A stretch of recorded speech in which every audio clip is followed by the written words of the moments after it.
eu sou estilista e professora de corte e costura. Seja muito bem-vindo ao meu canal e no vídeo de hoje eu quero falar sobre uma dúvida que a maioria das pessoas que querem começar na costura tem. E a dúvida é, sou iniciante, qual máquina de costura eu devo comprar? Então, se você é iniciante, dê preferência para comprar uma máquina doméstica, reta doméstica mesmo, tá? Talvez você deve estar se perguntando, mas por que uma máquina doméstica e não uma máquina industrial? Então vamos lá. Qual que é a diferença entre a máquina doméstica e a máquina industrial?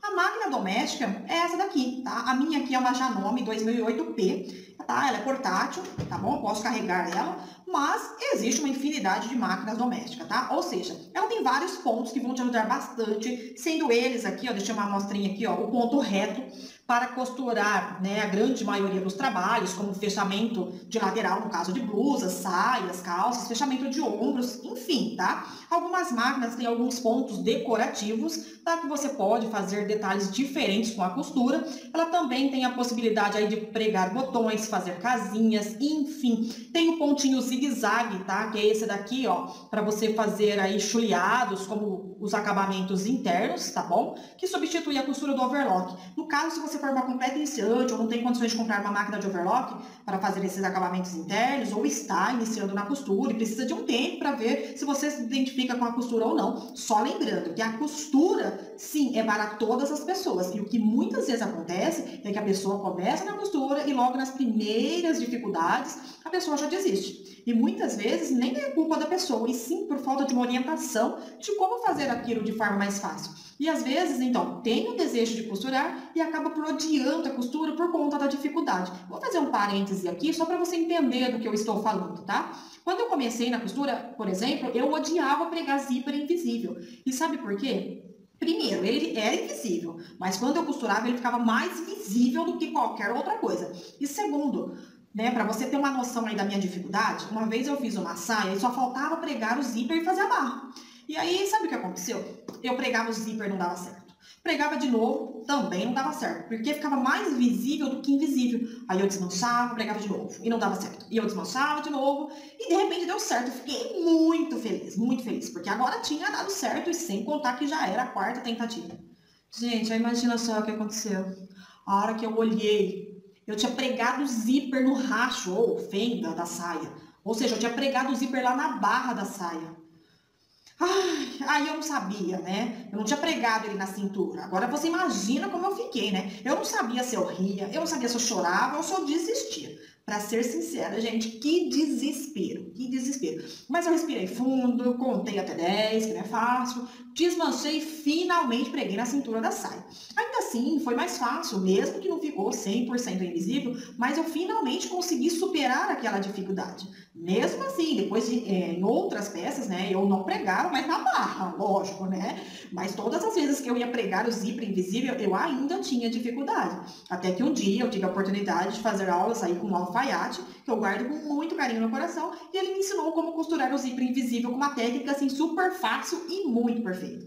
Hoje, para mim, pregar zíper invisível é super tranquilo, né? Então, por esse motivo é que não podemos desistir logo nas primeiras dificuldades, tá? Então, se você já tentou e desistiu, de novo eu digo, a culpa não é sua, beleza?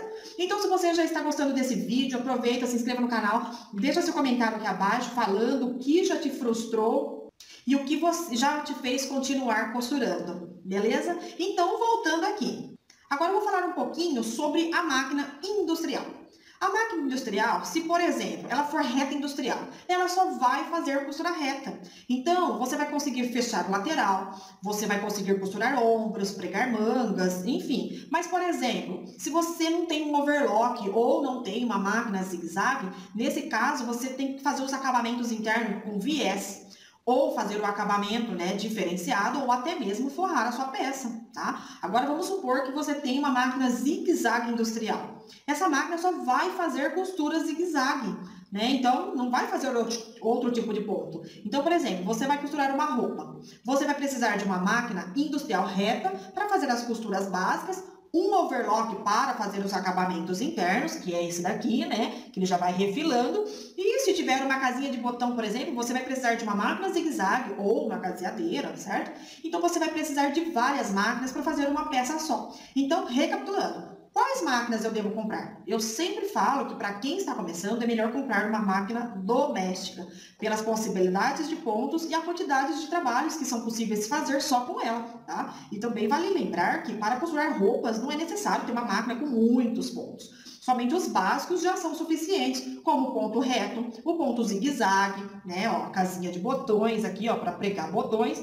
E assim que você tiver uma oportunidade, aí sim eu te aconselho a investir em uma máquina overlock. No caso, pode ser uma semi-industrial ou uma industrial. Essa minha aqui, ó, é uma overlock industrial, para você começar já a fazer acabamentos mais profissionais, né? E com o tempo você vai ter uma quantidade maior de trabalhos e aí sim que é hora de começar a investir nas máquinas industriais, como reta industrial. No caso de você trabalhar o dia todo costurando, a galoneira é aquela máquina que prega viés, faz barra em roupas de malha, tá? Uma pespontadeira, que é aquela máquina que faz o pesponto. Só para ilustrar aí mais ou menos o que eu estou falando, são aquelas duas costuras que geralmente tem na lateral das calças jeans, em bolsos, enfim. Então, tem uma infinidade de máquinas que você pode comprar e equipar o seu ateliê.